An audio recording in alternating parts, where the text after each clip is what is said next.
Nos acompaña ya en la mesa de los desayunos Albert Rivera, presidente de Ciudadanos. Buenos días. ¿Qué tal? Buenos días. ¿Cómo está? Pues bien, empezando el año con ganas y con energía. Bueno, ha empezado el año con unas encuestas que, vaya... Bueno, sí, la verdad ¿Se las creo o no? Bueno, las encuestas son tendencias, no son votos. O sea, es simplemente una foto, una tendencia, una inercia. Pero sí que es verdad que coinciden varias y de diferentes medios y todas coinciden en que parece que los españoles empujan hacia un nuevo proyecto, ¿no? Que el bipartidismo llega al fin de ciclo y la gente se pregunta qué es lo que viene después, busca opciones y creo que Ciudadanos está situado para ser una opción de futuro, ¿no? Pero ahora hay que trabajar duro en la oposición, que es donde nos situaron en las últimas elecciones, preparar bien las próximas citas electorales, municipales, autonómicas, europeas, que son importantes también. Y bueno, con mucha humildad, pero con muchas ganas también de cambiar este país. Vamos, si le parece, por lo último. ¿Qué le parece a Ciudadanos, qué le parece a Albert Rivera la decisión del juez Pablo de Arena de no activar la euroorden contra Puigdemont? Pues mire, yo tengo la sana costumbre, creo que tenemos en Ciudadanos, de no hacer de comentaristas de las sentencias ni de las resoluciones judiciales y, por tanto, ni cuando me gustan más ni cuando me gustan menos me pongo a hacer de análisis, porque eso le corresponde a la gente que está en esa mesa y a los periodistas y a otra gente, ¿no? Yo creo que como cargo público hay que respetar esas decisiones. Es evidente que hay un proceso judicial abierto que sí que afecta a la política, porque tenemos a un señor prófugo de la justicia, imputado por rebelión, sedición, prevaricación, malversación de fondos, que está haciendo un show lamentable. A mí como catalán me avergüenza, sinceramente, ver a un expresidente que ha sido expresidente de mi comunidad y de mi tierra haciendo el ridículo en toda Europa y haciendo este show, pero creo que el show se acaba en unos pocos días. Quiero decir, la dura realidad para Puigdemont es que en pocos días va a haber una fecha preceptiva, que es el primer debate de investidura. Efectivamente no va a poder estar en el debate porque ha huido de la justicia. Ojalá estuviera, porque eso querría decir que daría la cara ante la justicia, pero no está. Por tanto, creo que en unos pocos días pasaremos a la realidad, que es que tiene que haber un candidato que esté en España, que no tenga delitos a sus espaldas y que no huya de la justicia. Y eso pues le corresponde en este caso a la mayoría parlamentaria separatista, con la ley electoral que tenemos, pues proponer un candidato. Antes analizamos un poco esa conferencia o ese acto en el que participó en Copenhague con esas preguntas de la politóloga danesa, pero me quiero detener en conocer su opinión sobre esa propuesta que ayer deslizó a respuesta de alguna pregunta sobre, bueno, que existe la posibilidad de que sea toda la ciudadanía española la que se pronuncie sobre un referéndum acerca de Cataluña, y dice, bueno, es que es una posibilidad que de momento nadie ha propuesto. ¿Qué le parece ese cambio? Bueno, yo creo que el separatismo finge una victoria cuando todo el mundo sabe que tiene una derrota. Es decir, las elecciones las ganó Ciudadanos, perdieron escaños, perdieron apoyo, tienen a sus líderes políticos unos encarcelados en prisión preventiva por delitos muy graves, otros huidos de la justicia que también tienen que dar la cara tarde o temprano. Y para mí esa clase dirigente política está inhabilitada, no solo judicialmente, que lo dirá un juez, sino políticamente. Un golpista no puede ser el presidente de una comunidad autónoma, así de claro. Por lo tanto, en ese sentido creo que el futuro pasa por volver a la realidad y a la Constitución y al Estatut, y dentro de eso creo que los separatistas van a intentar dar medio paso atrás, pero no para dejar de reivindicar la independencia, sino para seguir en el poder, básicamente, ¿no? Y saben que la única manera de seguir en el poder es fingiendo que respetan la ley para intentar en cualquier momento romper España, ¿no? Entonces hay que estar muy atentos. El nacionalismo es el principal reto que tiene Europa y España en particular a la vista. Los nubarrones vienen por el populismo y el nacionalismo, y nos tenemos que armar como país también de proyecto, de vigilancia, de valores, de unidad de acción entre los partidos constitucionalistas para hacer frente a ese reto. Si nos tomamos a broma el nacionalismo, pues mire, nos han dado un golpe de Estado y nos ha costado economía, estabilidad, convivencia, imagen internacional. O sea que yo creo que vale la pena que pongamos el foco ahora. Yo no creo, desde luego ya se lo avanzo, que en ningún caso los españoles vayamos a decidir romper nuestro país, y mucho menos cuestionar el artículo 1 de la Constitución, que dice que decidimos todos sobre lo que pasa en España. Yo soy catalán, pero me importa exactamente lo mismo que pasa en Cataluña, que lo pasa en Murcia, en Cantabria o en Madrid, y tenemos los mismos derechos y por tanto todos decidimos nuestro futuro, ¿no? Aquí han pasado muchas cosas en pocos meses, y algunas ha dado tiempo de digerirlas y otras no. Creo que era el periódico de Cataluña, creo que era ayer cuando publicaba los documentos que parecen demostrar que ese medio dijo la verdad cuando informó de que la Generalitat había sido alertada por la inteligencia norteamericana de que podía haber atentados en la Rambla de Barcelona. Y yo le he visto a usted especialmente activo en las redes con este asunto. ¿Por qué? Bueno, a mí me parece alucinante que en un país democrático quede tapado algo como eso. Digo tapado por el ruido, por el show, por lo que estamos viendo en Dinamarca. A mí me parece muy grave, tan grave como que yo creo que el Congreso de los Diputados, igual que se hizo el 11M, igual que se hizo el 11S en Estados Unidos, igual que se hizo con los atentados de Londres, tenemos que investigar para mejorar en un futuro. De las conclusiones del 11M, más allá de la batalla política, hubo cosas que luego se cambiaron en la ley y que han beneficiado la lucha contra el terrorismo. Y yo creo que controlar a los imanes, saber si tienen o no beneficios penitenciarios, como hemos visto algunos de esos radicales, saber cómo entran y salen en el país, saber cómo colaboramos con la CIA, cómo es, a través del Ministerio de Interior, a través de las policías autonómicas, saber por qué hay descoordinación policial. Se ha visto en el caso de la explosión de Alcanar, donde los Mossos no informan a la policía de lo que sucede y 2 días después, es la matanza de Barcelona y Cambrils. Entonces, yo creo que como responsable político me gustaría que fuéramos capaces, de una manera constructiva, de abrir una comisión de investigación por los atentados de Barcelona y Cambrils en el Congreso. ¿Lo va a pedir? Lo vamos a pedir. Y lo vamos a pedir, han pasado unos meses, yo creo que era necesario que pasaran unos meses, después de todo el dolor que han vivido los españoles, sus familias, la gente que sufrió, pero me parece que tenemos la obligación. Y pongo el ejemplo del 11M y pongo el ejemplo del 11S. ¿A quién se le ocurre que después del 11S en Estados Unidos no se investiga qué ha sucedido, ¿no? Y no es tanto para buscar responsables políticos, que los podría haber o no, sino para buscar qué falló, qué hicimos mal, qué podemos hacer mejor, sobre todo sabiendo pues, que habían avisos, que habían medidas que no se tomaron, que hubo descoordinación policial, parece evidente, e incluso que habían radicales, imanes radicales, radicalizando a gente en España y no estaban controlados. Eso a mí, como español y como padre, me preocupa profundamente que en un futuro no seamos capaces de evitar, ya que no podemos evitar la matanza ni las muertes que hubo, pero intentemos evitar en el futuro que vuelva a suceder, ¿no? Bueno, pues ya tenemos, nos ha dejado un titular en los desayunos a la de Rivera, va a pedir Ciudadanos una comisión de investigación en el Congreso por los atentados de Barcelona y Cambrils. Mencionaba hace un instante descoordinación policial. El ministro del Interior, Juan Ignacio Zoido, acaba de decir en una entrevista en televisión, en Antena 3, acaba de decir que hubo deslealtad en aquellos días, el 1 de octubre, en el entorno del 1 de octubre, por parte de los Mossos d'Esquadra. Y acaba de decir también que van a intentar, por todos los medios, impedir que Carles Puigdemont llegue al Parlamento pues, en el maletero de un coche por tierra, mar o aire. Bueno, respecto a lo primero, me parece una evidencia, ¿no? Está incluso imputado el señor Trapero, el señor Forn está imputado y en privación de libertad precisamente por la deslealtad con la Constitución y por posible sedición. Más claridad que eso no puede haber. Ahora bien, yo me pregunto también como Estado y como Gobierno de España en este caso, que es quien habla, el señor Zoido, ¿y qué hubo por parte del Gobierno de España? Porque claro, ¿qué se pensaban? ¿Que el señor Forn y el señor Puigdemont iban a colaborar contra su propio golpe?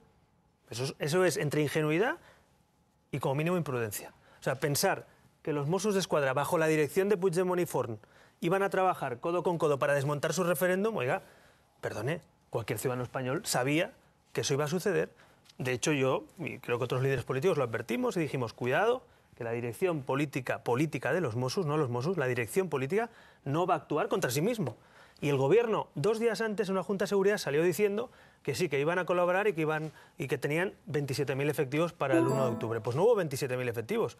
Efectivamente solo hubo 10.000, que eran policías y guardias civiles, con el coste que ha tenido eso para la imagen de España, internacionalmente, para la imagen del cuerpo de la policía y de la Guardia Civil. Por tanto, a mí me parece que el señor Zoido, en vez de decir lo que ya todo el mundo sabía, que es que iba a haber deslealtad, tendría que explicarnos a todos por qué hubo confianza en quien no se podía confiar, por qué el Gobierno no tenía ningún indicio de deslealtad cuando era evidente que era un acto de deslealtad ya en sí mismo, hacer un referéndum ilegal. Por tanto, a mí me preocupa que el ministro de Interior, el presidente del Gobierno, insisto, entre la ingenuidad y la imprudencia, no sé en qué grado, pero creo que todos los españoles sabíamos, o la mayoría sabíamos, que los Mossos d'Esquadra, que el señor Forn, que Puigdemont no iba a desactivar su propio referéndum. Vaya, es que es de libro. Abrimos enseguida la mesa. Preguntas en formato breve. La semana pasada se reunió con Renzi en Italia. ¿Tiene previsto hacer lo propio con Macron en Francia?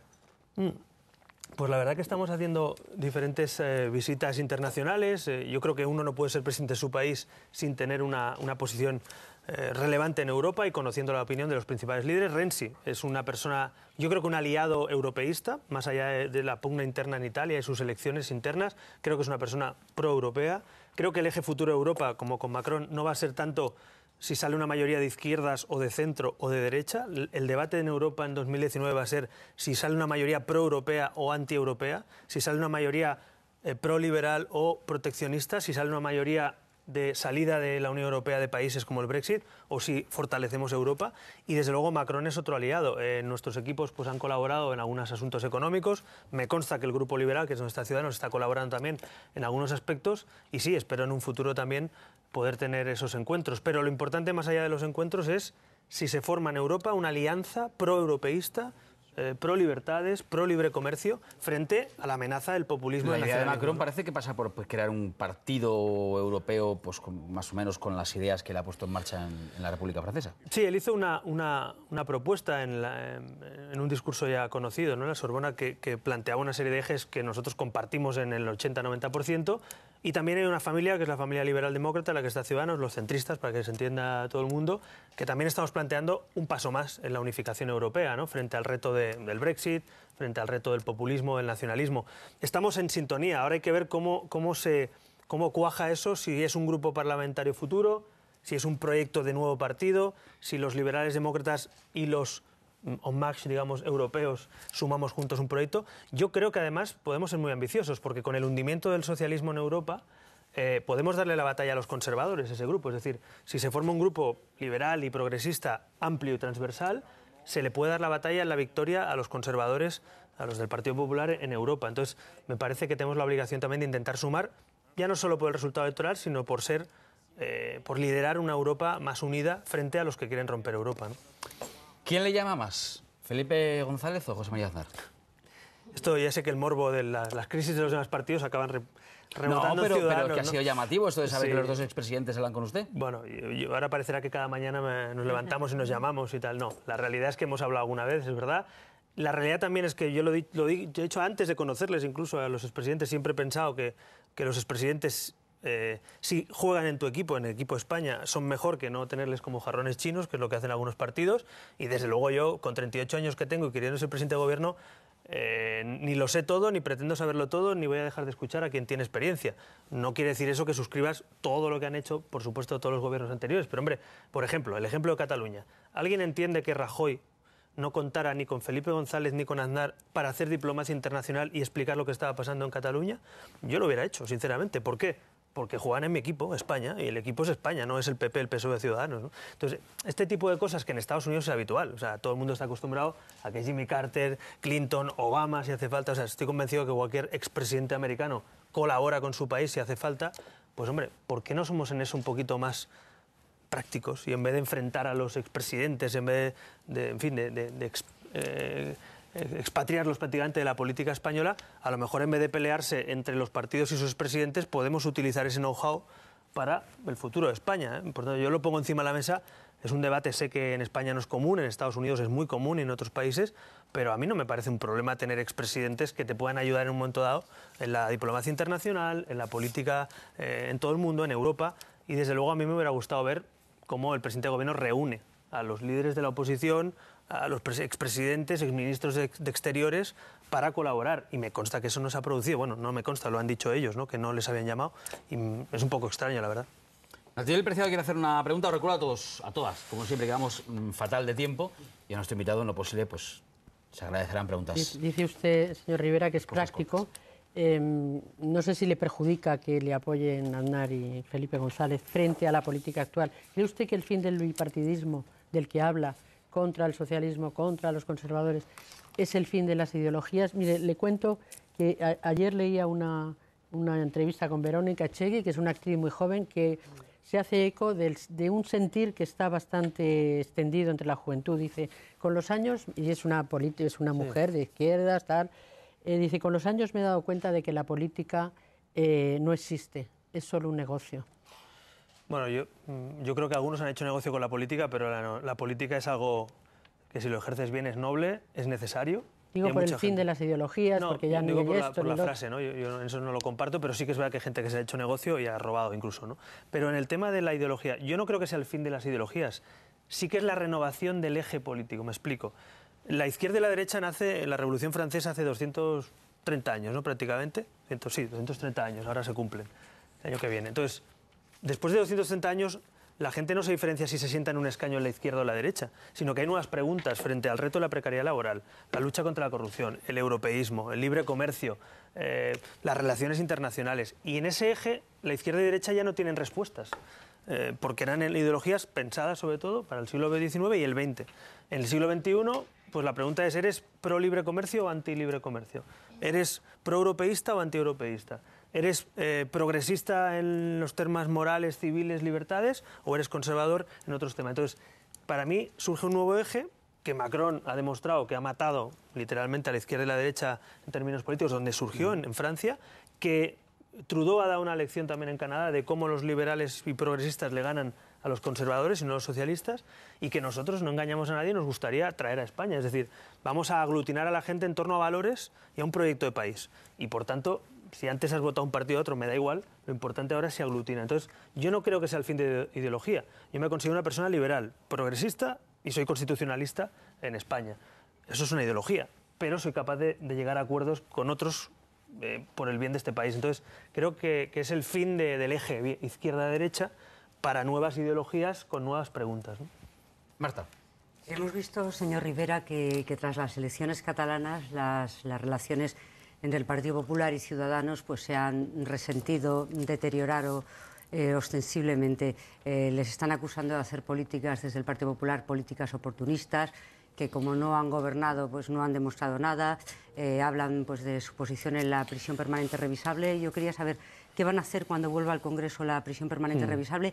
Y por otro lado, si han pasado ustedes de ser socios preferentes a adversarios preferentes, ahora que entramos en época electoral. Bueno, yo creo que lo primero que tiene que hacer uno en la vida cuando fracasa es preguntarse qué ha hecho mal y no echarle la culpa a los periodistas, ir a los tribunales contra un medio de comunicación porque le hace una entrevista a otro candidato, como ha hecho el PP, echarle la culpa a los votantes porque han decidido votar a Ciudadanos en vez del PP. Y eso es lo que hace el PP. El PP, cuando hay nevadas, le echa la culpa a los conductores, cuando pierde escaño, le echa la culpa a los periodistas y a los votantes, pero ni una dimisión, ni una toma de palabra en un debate de 450 personas en una ejecutiva, ni por supuesto primarias. Entonces, creo que el siglo XXI en política merece también autocrítica, humildad, abrir las puertas de los partidos, hacer primarias, abrir debates. Y el Partido Popular es un partido que cada vez que fracasa electoralmente, pues nadie abre la boca, nadie dice nada y no pasa nada, ¿no? Y creo que es la consecuencia de lo que le está pasando. Dicho eso, es evidente que el PP y el PSOE, porque el PSOE también nos está zurrando como el PP en muchas cosas, están nerviosos porque ante el fin del bipartidismo, hombre, aquí esto es como un duopolio donde llega un momento, hay otro actor político y dice, oye, que tú y yo fingíamos pegarnos, pero en algunas cosas estábamos de acuerdo, ahora viene otro y dice que esto hay que cuestionarlo. Entonces, es evidente que el bipartidismo va a intentar defenderse legítimamente, lo que pasa es que hay que defenderse con políticas, no con chascarrillos, ¿no? Y yo creo que en este caso el PP depende de los presupuestos de Ciudadanos y de cumplir con Ciudadanos, depende de la estabilidad de la legislatura de Ciudadanos, dependen en muchas comunidades y municipios de Ciudadanos. Entonces, convertir a Ciudadanos o intentar convertir a Ciudadanos en enemigo público número uno y decir que es conciliador, es que es republicana, yo creo que los votantes del PP no lo van a entender. Es decir, ahora resulta que el PP, su principal enemigo es el socio de investidura y el socio de gobierno o de investidura en muchas legislaturas autonómicas. Yo creo que es poco creíble, la verdad. Por tanto, vaticino que va a haber ruido, vaticino que PP y PSOE van a intentar jugar en el barro, pero nosotros vamos a intentar volar alto, hacer política, tener un proyecto de España, que es lo que la gente espera, y no caer en eso. Respecto a la prisión preventiva permanente, nosotros vamos, ya lo hemos hecho, nosotros no hemos apoyado la derogación, pensamos que lo legítimo es esperar a que resuelva el Tribunal Constitucional. Fue el PP, el PSOE, Podemos y los nacionalistas los que apoyaron ese trámite, y nosotros vamos a presentar una enmienda, ya lo pongo encima de la mesa, para hablar del tercer grado, que es el verdadero problema de España. Es que hay gente que incluso con la prisión preventiva permanente, incluso con ese sistema, a los 15 años se va de patitas a la calle teniendo delitos de 40 años. Entonces, el debate verdadero es el cumplimiento efectivo de las penas. Y yo ya le avanzo que estamos preparando una enmienda a la propuesta que ha hecho el PNV, que quiere derogarlo todo, y nosotros hemos dicho que queremos garantizar que no se puede ir la gente con un tercer grado y cometer delitos estando en ese tercer grado. Hemos visto violaciones, casos muy graves, de gente que salía a la calle antes de cumplir la pena. Eso es lo que creo que la gente está pidiendo, que quien la hace la paga, que quien le caen 40 años, pues cumpla 40 años, ¿no? Y eso es lo que no está ni siquiera con el sistema actual. Ahora bien, como digo, lo prudente, lo razonable, que es lo que ha hecho Ciudadanos, es no apoyar la derogación, que es lo que hicimos en el Congreso, hasta que resuelva el Constitucional. Y también hay que aceptar que con el modelo constitucional que tenemos de reinserción en la pena, algunos artículos que hablan de igualdad en la pena, es verdad que hay dudas constitucionales. Por tanto, lo razonable es esperarse, y no lo que ha hecho el PNV y PSOE, y derogarlo antes de que resuelva el Constitucional, ¿no? Fátima. Yo le voy a preguntar por ese diputado que les pide el Partido Popular de Cataluña para formar grupo parlamentario propio y no tener que depender de mayorías absolutas independentistas, o por lo menos que no dependan de la CUP, ¿no? Yo ya he escuchado sus argumentos estos días. Lo que quería transmitirle un poco es la sensación que nos queda a los ciudadanos de ver cómo al final el bloque constitucionalista, la menor de cambio, empieza a tener sus grietas, sus divisiones, sus separaciones frente a la aparente unidad que siempre mantiene el grupo soberanista, ¿no? Hemos tenido las elecciones y empezamos a ver esas grietas también en el bloque constitucionalista. ¿Tan difícil es llegar a un acuerdo en esto? Bueno, en primer lugar, yo estoy de acuerdo con el PP en defender la Constitución, no en cometer fraudes. Bueno, no sería un fraude. Totalmente. Yo estoy absolutamente en contra de prestar diputados y robarle a los ciudadanos dinero público a cambio de trueques. Y eso no lo he dicho ahora. Lo dije cuando le intentaron prestar a Convergencia el PP y el PSOE grupo, que por cierto también es para planteárselo, que le quieran dejar grupo a un grupo que en 6 meses da un golpe de Estado. Es para preguntárselo. Yo no he participado nunca de esos trueques. Siempre he estado en contra y lo sigo estando ahora. Los escaños se ganan en las urnas, no en los despachos. El dinero de las subvenciones públicas, si te lo tienen que devolver, lo dice la ley, no un amaño en un despacho. Y yo en este caso estoy antagónico al PP y al PSOE porque quiero regeneración y porque no defiendo eso. Si el PP y el PSOE quieren seguir intercambiándose escaños como cromos y cometiendo fraudes, que no cuenten con Ciudadanos, pero no en el Parlamento de Cataluña, ni en el Congreso ni en el Senado. Y le pongo un ejemplo. ¿Usted sabe que Ciudadanos está en el grupo mixto del Senado? Con 3,5 millones de votos por la ley electoral que tenemos. Me ha visto a mí criticar, pedir diputados, pedir intercambio de cromos. Nunca. ¿Por qué? Porque entiendo que es la ley y yo estoy defendiendo cambiar la ley electoral. Ojo, yo quiero una ley electoral distinta. Pero con la ley electoral actual me toca estar en el grupo mixto. Y por cierto, una paradoja ya para acabar. ¿Saben ustedes que si el PP y el PSOE hubieran cambiado la ley electoral, hoy Ciudadanos podría gobernar y el PP tendría un grupo propio? Lo digo porque eso es lo que, en Cataluña, eso es lo que hay que hacer, cambiar la ley electoral, que es lo que no quiere el PP, porque no le interesa a nivel nacional. Pero hay que cambiar la ley electoral para que los votos valgan igual, para que Ciudadanos pueda gobernar en Cataluña y para que incluso el PP, sin tener que cometer fraudes, pueda tener un grupo parlamentario. Eso es lo que queremos los demócratas, en cambiar las leyes, no en cometer fraudes para saltarnos las leyes, ¿no? Nieves. En la negociación presupuestaria del 18, los presupuestos de otoño, se quedaron en el cajón muchas medidas que ustedes habían pactado en principio con el Gobierno. ¿Cómo está esa negociación? ¿Habrá presupuesto? Nieves, creo que se te ha caído el micrófono, no te escuchamos. Mientras te lo colocas rapidísimo, aprovecho para preguntarle en un minuto a Albert Rivera sobre... ¿Hay candidatos ya? ¿Tiene usted decidido los candidatos para las próximas elecciones municipales y autonómicas? ¿Nos va a decir los nombres? Ni los tengo decididos ni puedo decidirlos, porque como le decía, tenemos la sana costumbre de hacer primarias y por tanto son los militantes quienes deciden. No, nosotros no. El PP el otro día leí un titular ayer que Rajoy quiere adelantar los candidatos para tal. Yo es que no puedo ni adelantarlos ni retrasarlos ni decidirlos, porque eso son primarias, las convoca el Consejo General y votan los militantes. Creo que es sano además, de verdad, porque ahí son los militantes los que ponen a cada uno en su sitio y a mí me parece que es sano que los partidos tengamos primarias, sino que Rajoy o quien sea pues decida de ¿Cuándo será el proceso para elegir candidatos? Pues en principio en 2019, las elecciones son para mayo, solemos hacerlas 5, 6, 4 meses antes, pues me imagino que a principios del 19. Nieves. Con medidas en espera por la negociación presupuestaria del 18, ahora mismo hay prórroga presupuestaria del 17, ¿habrá presupuestos generales este año? ¿El socio de investidura va a apoyar al Gobierno para que haya esos presupuestos que son fundamentales también en este momento en España? Pues mire, eso depende de dos partes. De Ciudadanos, que va a apoyarlos si el PP cumple los acuerdos que hemos tenido. Si el PP equipara el sueldo de la Policía y la Guardia Civil en 3 años a los Mossos d'Esquadra de la Archaina, si el PP baja el IRPF a los 1.000 euristas, que es lo que acordamos, si el PP pone en marcha otra semana más de permiso de paternidad, en fin, todas las medidas sociales y políticas. Si cumple con todo eso, nosotros apoyaremos los presupuestos. Pero, como todos sabemos contar, por lo menos algunos, sabemos que necesitamos 175 escaños como mínimo. Eso hace falta que el PSOE deje de bloquear los presupuestos. Yo prefiero al PSOE apoyando los presupuestos que al PNV.